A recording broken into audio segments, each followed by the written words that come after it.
کتونکو هم د دغه مریم ماشومې والې سره خبرې ترې کوو. موږ دې وخت کې چې کوم دی 100 کیلومیټر مزل وکړو، کیلومیټر مزل مو که دا کس چې کوم دی نو دا دومره په دغه سره دا ماشومه راوستې ده داسې پې سخته وه څنګه چې مولانا صاحب په خپلو خبرو کې وي چې یا خو ډېره غټه دشمني وه او یا چې نشي کس و نو جنسي تیری د ډاکټر نیلا مطابق چې جنسي تیری ورسره نه ده شوې، نو چې جنسي تیری هم ورسره نه ده شوې او بیا یې علالی، نو دا یو ډېره عجیبه خبره. او بیا دا لار ده ښه، دا ډېره غټه لار ده، دا خلکو لیدلې ده دا چې دې ځای ته راوستې شوې ده که نه، لیدلې ده.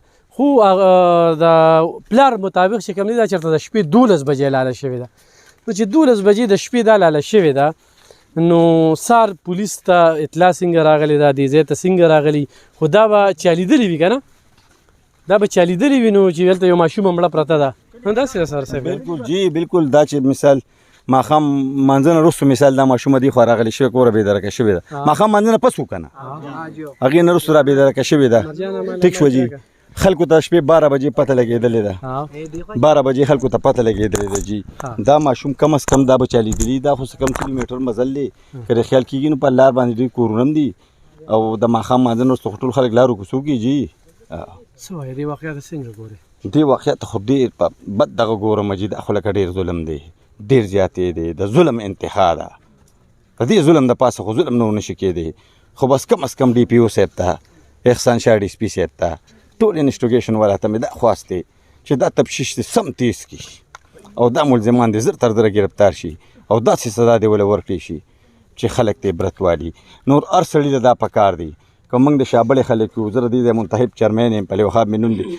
اول نه زما دا پرس چې زه دې ته د خپلې بچی په نظر وګورم، ډي پي او صاحب له پکار چې د خپلې بچی په نظر وګوري، احسان شاه ډي اس پي له پکار چې د خپل بچی په نظر ورته وګوري. په خیال څه وجه کېدی شي چې دومره یاره جی دلته په دې شابړه کې منشیات ډېر زیات دي، دا تاسو ته هم پته ده، شابړې خلکو ته هم پته ده، ایس دلته خرڅېږي، دلته څکلې کېږي، بس یو سمه ایجنسي دې نه جوړه ده، دا خو ریت دی ایجنسي نه ده، د پړانګو د تاڼۍ حلقه ده، دلته پولیس دی. نو بس دا زما سوچ خو دغه وي جي. صحیح صحیح، ډېره مننه. ښه کتونکو چې دلته کې دا ماشومه علالی نو بیا په کار ده چې دې زندي ته یې غورځولې وې، لکه داسې سوالونه، داسې عجیبه شان ظالم قاتل دی چې پولیس ته دا ډېره ګرانه ده. زما ذرایع دا وایي چې دې قاتل ته رسېدل دا ډېره ګرانه ده، خو د کلي علاقې خلکو په دې کې خپل ایمان تېر نه کړو، چا لیدلي وي او دوی پکې شناخت ونه کړو. ګرفتارۍ پکې خو هم شوي دي، ګرفتارۍ پکې خو هم شوي دي. ګورو به چې څومره وخت کې 400 پولیس دپاره دا یو چیلنج کیس دی چې هغوی پکې څومره وخته سر ته رسي. خو انتهایي بوږنېدونکي، دردېدونکي، زړه راښکونکي، زړه جړونکې پیښه ده. بس هر سړی د خپلې لور ته وګوري که نه، دې تصویر کې د مریم خپله لور په نظر راځي.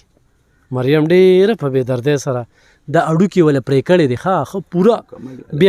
بیا به دې تلي، هغې به تړتکې والي، ټوپونه به یې والي، هغې په ځای پرېښې ده. په دې لار چېرته سار سو ګیاله ځي، یار سله چې ځي هغه به پولیس ته اطلاع کړي. داسې ده که پولیس ته څنګه اطلاع شوې وه؟ دا شپې جي هلکانو د سیند کې ایلې راغلې وې، نو د کلي د هلکان ټولو پسې راوتي وه غیلو نیو دپاره. نو بیا څه هلکان په وچه را روان دي، څو په اوبو کې را روان دي.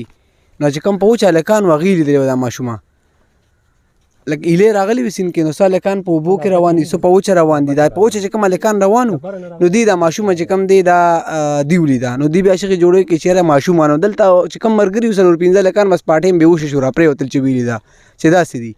نو بیا چې کوم دی ریسک یې ووالته او بیا اطلاع شو، بیا پولیس هم رالو د هغې نه پس بیا ماشوم اوچته کړه. صحیح کتونکو دغه سوال هم پکې راغی چې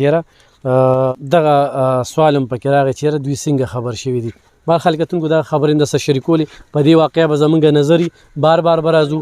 نن خو زمونږ نرمې خبرې دي، نو پولیس ته په نرمه واخلي او زر تر زره چې کوم دی دا د دې قاتل دی هغه برآمد کړي شي.